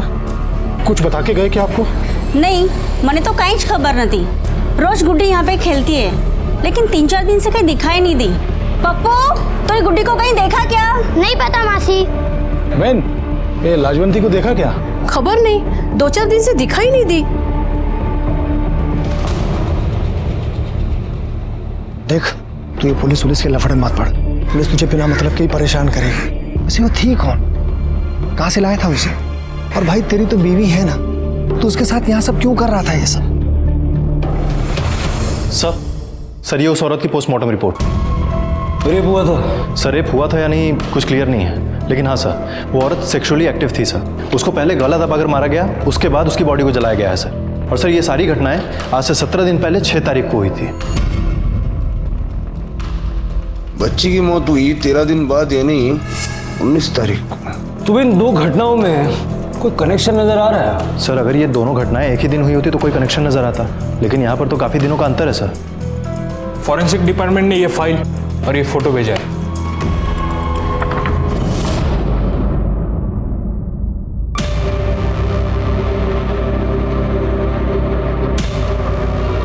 साड़ी पे उस दुकान का स्टैम्प है जहां से वो खरीदी गई। एक काम करो, जो बच्ची के कपड़े हमें मिले थे वो ले आओ। सर क्या ढूंढने की कोशिश कर रहे हैं आप? इस फोटो को देखो, इस औरत ने जो साड़ी पहनी है उसको देख के साफ पता चल रहा है कि औरत लेबर क्लास की है, और वो बच्ची भी। हो सकता है कि इन दोनों केसेस के बीच में आपस में कोई कनेक्शन हो। सर ये रहे बच्चे के कपड़े।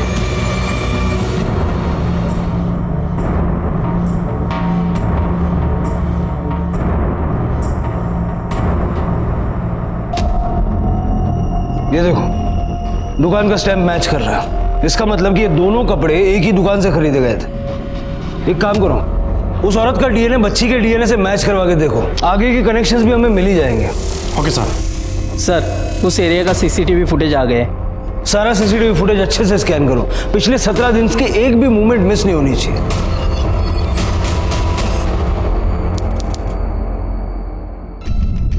ये जरा फॉरवर्ड करना। सर जहां उस औरत की डेड बॉडी मिली थी उस एरिया के आसपास की पिछले 17 दिनों की फुटेजेस देख ली हमने, लेकिन कुछ भी सस्पिशियस नहीं मिला सर। सर रेड्डी कपल और उस बच्ची की डीएनए रिपोर्ट आ गई है।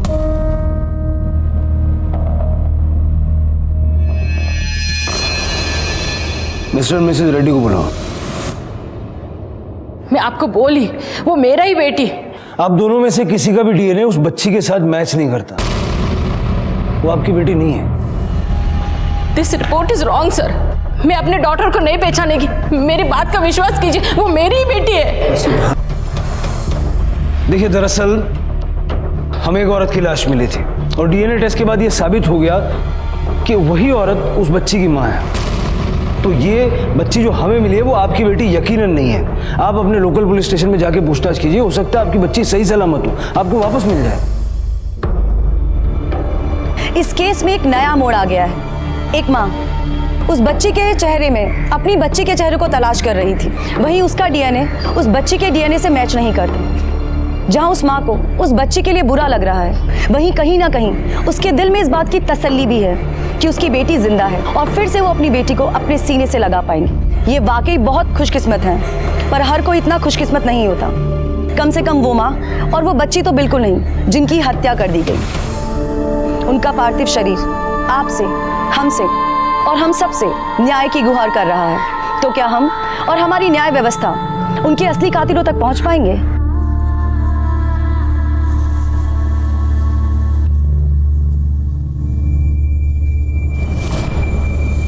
मतलब वो लाशें माँ बेटी की है।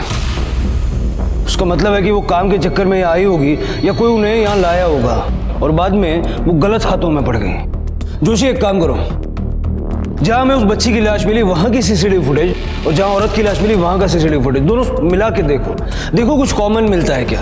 कोई आदमी, कोई गाड़ी, कोई ट्रक, कुछ भी ऐसा जो हमें आगे की लीड दे सके। सब पोस्टमार्टम की रिपोर्ट के अनुसार दोनों कत्ल अलग अलग दिन हुए थे। दोनों के बीच कई दिनों का फासला था और पुलिस को वो दोनों लाशें भी अलग अलग जगहों से ही मिली थी। पुलिस ने उन दोनों जगहों के आसपास के इलाके के सारे सीसीटीवी फुटेज की जांच की। ये काम उनके लिए आसान नहीं था, लेकिन एक एक मिनट की सीसीटीवी फुटेज देखने के बाद आखिरकार पुलिस के हाथ एक कॉमन लिंक लग ही गया। उन दोनों क्राइम स्पॉट पर एक ही नंबर की कार नजर आ रही थी। कायदा नु काम कर से चलो आओ। सर उस कार के नंबर से हमें उसके मालिक का पता चल गया है। उसका नाम है विजय परमार और सर वो महसाणा के महावीर कॉलोनी का रहने वाला है। महसाणा?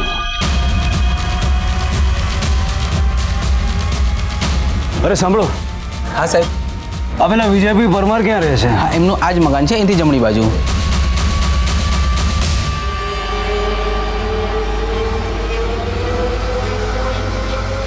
घर के पीछे की तरफ कोई भागने का रास्ता है क्या? देखो, अगर है तो वहीं रुको। सर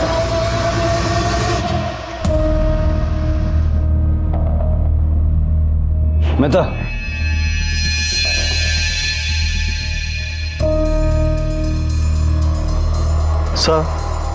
सर ये वही गाड़ी है।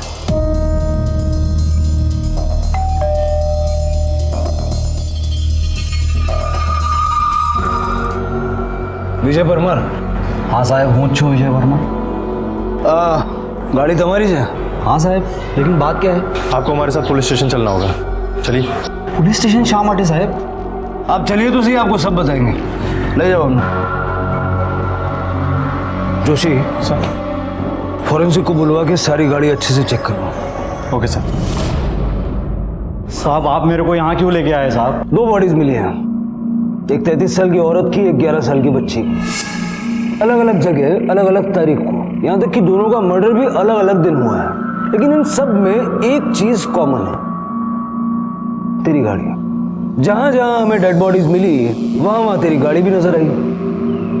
अब तू ये बता, 6 तारीख को रानी रूपमती मार्ग के पीछे वाले जंगल के पास और 19 तारीख को शाक मार्केट के पीछे की तरफ तू क्या कर रहा था?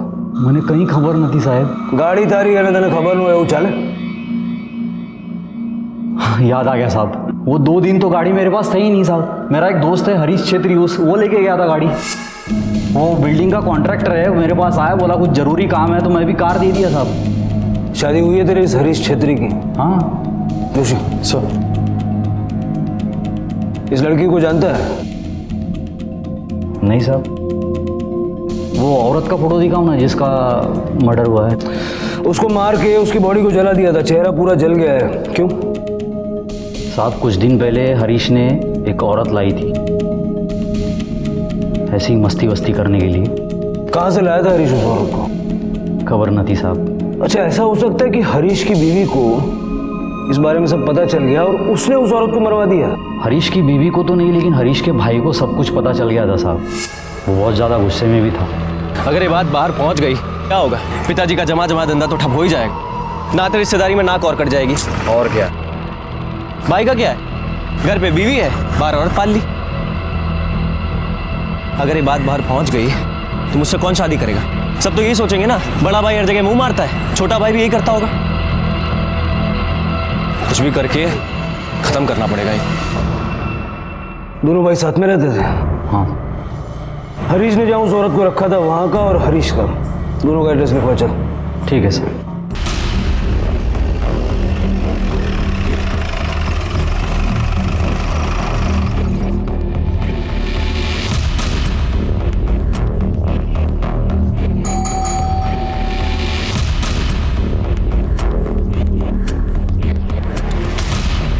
सब ये घर तो 2-3 दिन से बंद पड़ा है, लेकिन इन लोग अक्सर अपने गांव जाते रहते हैं।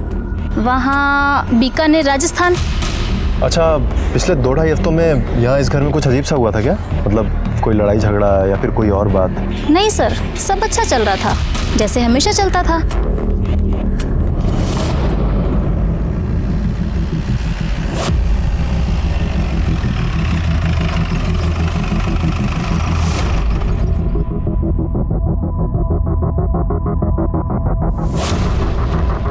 अरे बहन सांभो, ये कहाँ गई? पता नहीं सर, वो और उसकी बेटी पिछले कुछ दिनों से दिखाई नहीं दे रही। अरे वो कॉन्ट्रैक्टर भी ढूंढते हुए आया था। कौन कॉन्ट्रैक्टर? वो हरीश भाई, बहुत परेशान था, ढूंढता हुआ आया था। ऐसे बिना बताए कोई घर छोड़ के जाता है क्या?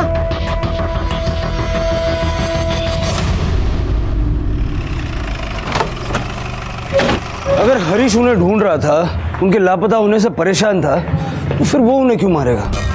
सर, हो सकता है कि हरीश एक्टिंग कर रहा, लेकिन मुझे बार बार लग रहा है कि विजय हमसे कुछ छुपा रहा है। उस औरत को जानता था और शायद हरीश को ब्लेम करने के लिए कोई प्लान भी बना रहा है। लेकिन सर, विजय के खिलाफ हमारे पास कोई सबूत नहीं है, और वैसे भी उसके मोबाइल की लोकेशन उस कार के पास नहीं मिली है सर। वो शाड़ा बन रहा, हो सकता है वो अपना फोन लेकर ही ना गया हो। मुझे पूरा शक है कि विजय इसमें कहीं ना कहीं शामिल है। हरीश नगाम सरना मुझे बीकानेर वाला? नहीं सर।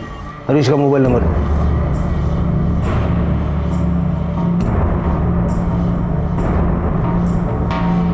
उसका फोन बंद आ रहा है सर। हरीश के पूरे फैमिली का नंबर दे चल। सर, हरीश के भाई गिरीश का फोन टाउन में ही है, लेकिन वो भी बार बार ऑन एंड ऑफ हो रहा है। और सर, मैंने विजय से गिरीश के बारे में पूछताछ की है। विजय ने बताया गिरीश को मावा खाने की आदत है और वो एक ही पान वाले के शॉप से मावा खरीदता है सर। नजर रखो, जैसे दिखे उठा लो। मावा दे। हाँ।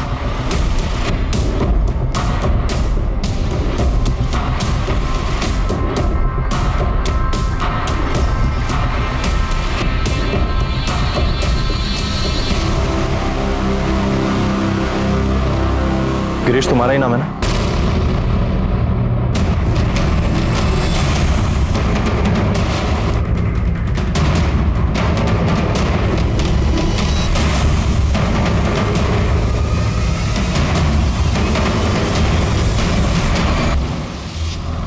चल इधर। केम महिला पकड़ा पकड़ी लंबी भोगा में से भाग क्यों रहा था? डर गया था सर, मुझे लगा कि मेरे किसी दुश्मन ने आप लोगों को भेजा है मुझे मारने के लिए, इसलिए मैं वहां से भागा। एक तो इतने दुश्मन पाल रखे ना सर मैंने। एक बात बता, तेरा भाई एक औरत को लेके आया था, तू जानता ही होगा। हाँ सर पता है। तो तुझे लगा कि तेरा भाई अपनी इज्जत का तो कबाड़ा करवा ही रहा है, तेरे फ्यूचर की भी बैंड बजा रहा है, और इसीलिए तूने उस औरत को और उसकी बच्ची को मार दिया। नहीं सर, ऐसा कुछ भी नहीं है, मैंने ऐसा कुछ भी नहीं किया है। मैं बस ये चाहता था कि वो दोनों वहां से चली जाएं। मैंने उसको धमकी भी दी थी जाके।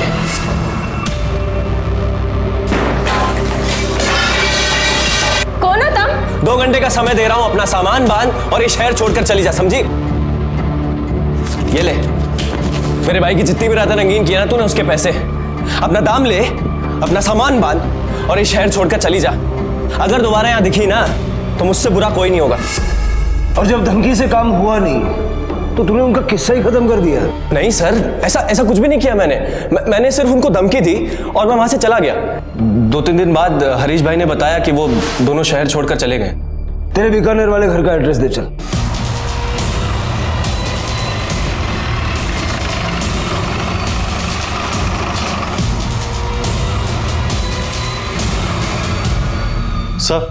सर हरीश का बीकानेर वाला घर लॉक है और पड़ोसियों का कहना है कि पिछले 1 महीने से वहां पर कोई भी नहीं आया है। सर, हरीश के पत्नी का मोबाइल लास्ट टाइम जहां पे एक्टिवेट हुआ था उसका लोकेशन मिल गया है। लोकेशन जयपुर के पास के एक होटल का है। कांड करो तुम और घर छोड़कर भागो मैं। अरे कम से कम सोच तो लिया होता इतना सब कुछ करने से पहले। फिर वही बात, फिर कितनी बार कहूं उस औरत के साथ कुछ नहीं किया मैंने। देख अभी कौन है।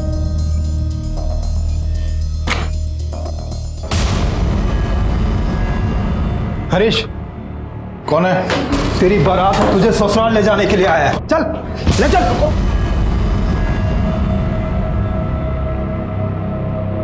इधर उधर की कथा कहानियां से करने से बेहतर है कि हम लोग सीधा मुद्दे पे आते हैं। क्यों मारा उन दोनों?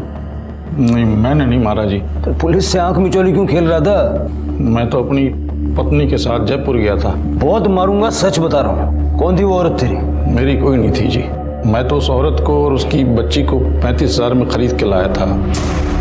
उसके दलाल ने बोला कि एक बार पूरा रोकड़ा दो और जिंदगी भर काम कराओ, बस खाना और रहना देना पड़ेगा। मुझे सौदा अच्छा लगा तो मैं खरीद के ले आया अपने साइट में काम कराने के लिए। तो तू लाया तो उसको काम कराने के लिए था, लेकिन बाद में तेरी नीयत पलट गई तो तूने उसका और उसकी बच्ची का रेप करके दोनों को मार के फेंक दिया। नहीं साहब, मैं तो लाजवंती से प्यार करता था, इसलिए तो मैंने उसे किसी कंस्ट्रक्शन में काम करने के लिए नहीं लगाया। सुख सुविधा की सारी चीज़ें उसको ला के दी। फिर मैं काम के लिए राजस्थान चला गया, वहाँ से लौटा तो उसका कुछ अता पता नहीं था। मुझे लगा कि वो किसी के साथ भाग गई। मैंने बहुत ढूंढा उसको साहब। लेकिन तेरे दोस्त विजय का कहना है कि तूने उसकी गाड़ी झूठ बोल के ली और दोनों क्राइम सीन पे वो गाड़ी नजर आई। झूठ बोल रहा है साहब वो। सच ये है कि लाजवंती को देख के उसकी नीयत खराब हो गई थी। उसने तो मुझे पैसे भी ऑफर किए थे। देख यार, मेरे को भी ज़्यादा इंतज़ार नहीं होता। क्या पता जब तू उधर से वापस आएगा तू मेरे को उसके बिस्तर में देखेगा। दिमाग खराब मत कर मेरा, समझा ना? डर गया ना है? हो सकता है कि मेरे राजस्थान जाने के बाद वो लाजवंती के घर गया हो, उसके साथ ज़बरदस्ती करने की कोशिश की हो और लाजवंती ने मना कर दिया हो तो उसे मार डाला हो। हरीश का कहना है कि तू लाजवंती के पीछे पड़ा था। सर वो मेरे को फंसा रहा है सर, ये सब झूठ है साहब। जोशी सर, बच्ची के बॉडी पे जो सीमेंट मिला है उसके साथ दोनों का डीएनए मैच करवा के देखो, सच अपने आप बाहर आ जाएगा। Okay sir. Joshi, body dump करने के लिए गाड़ी कौन लेके गया था इसका प्रूफ तो निकालना पड़ेगा, क्योंकि डीएनए टेस्ट से ये तो साफ हो जाएगा कि रेप किसने किया, लेकिन मर्डर का अपराध ये लोग एक दूसरे पे ढकेलते रहेंगे। लाजवंती की बॉडी हमें सेमी बर्न स्टेट में मिली थी, पेट्रोल का इस्तेमाल हुआ था। उस रूट पे जितने भी पेट्रोल पंप है सबका सीसीटीवी फुटेज चेक करो। लेकिन सर उस रूट पे 20 से 25 पेट्रोल पंप्स हैं। जोशी 20 होए के 25 जो तो पड़से सर। पुलिस ने उस रूट के सारे पेट्रोल पंप्स के सीसीटीवी फुटेजेस चेक किए और एक चौंका देने वाला सच सामने आया। उन्हें एक फुटेज में हरीश दिखा जो उस दिन एक पेट्रोल पंप से एक कैन में पेट्रोल खरीद रहा था जिस दिन लाजवंती को मारकर जलाया गया था। नहीं माने तू नहीं बोलूंगा साले। बताता हूँ मैंने मारा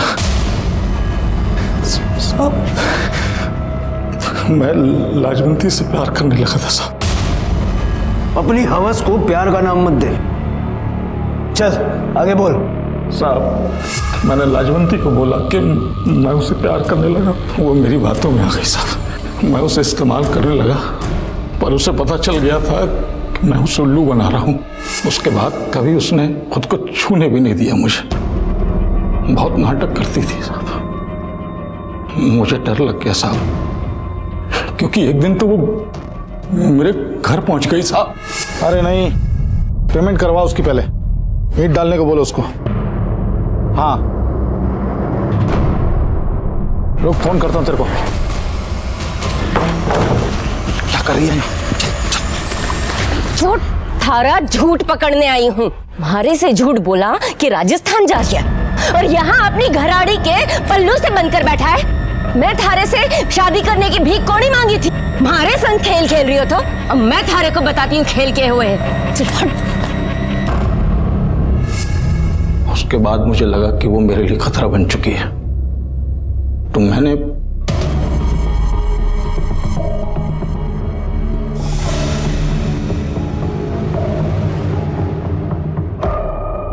जब तूने लाजवंती को मारा तो गुड्डी भी वहां मौजूद थी, और क्योंकि इस मर्डर की गुड्डी इकलौती चश्मदीद गवाह थी, तूने उसे भी मार डाला। छोड़ मेरी माँ को, छोड़। मैं डर गया था साहब, मैं उस बच्ची को भी मार डालना चाहता था पर पता नहीं क्यों रुक गया और फिर उसे एक सुनसान कंस्ट्रक्शन साइट पे ले गया साहब। उसके बाद मैंने उस बच्ची के बलात्कार किया, बार बार बलात्कार किया। हरीश ने मान लिया है कि उसी ने बच्ची का रेप करके उसको मारा और उसी ने उसकी मां की जान भी ली। तो पहले ही बोला था साहब, वो हरीश एक नंबर का कमीना आदमी है। और तू क्या है? तेरा सीमेन बच्ची की बॉडी पे कैसे मिला? तू जानता था ना कि हरीश ने बच्ची को कहाँ रखा है? जानता था ना? बोल।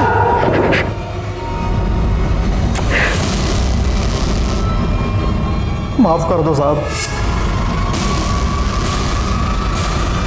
वैसे बहुत बड़ा पाप हो गया साहब, मुझे भगवान भी माफ नहीं करेगा।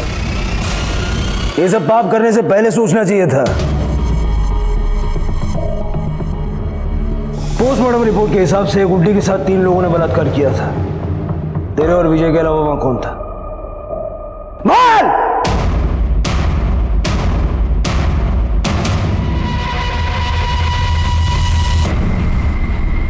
पुलिस ने हरीश, विजय और गिरीश को गिरफ्तार किया।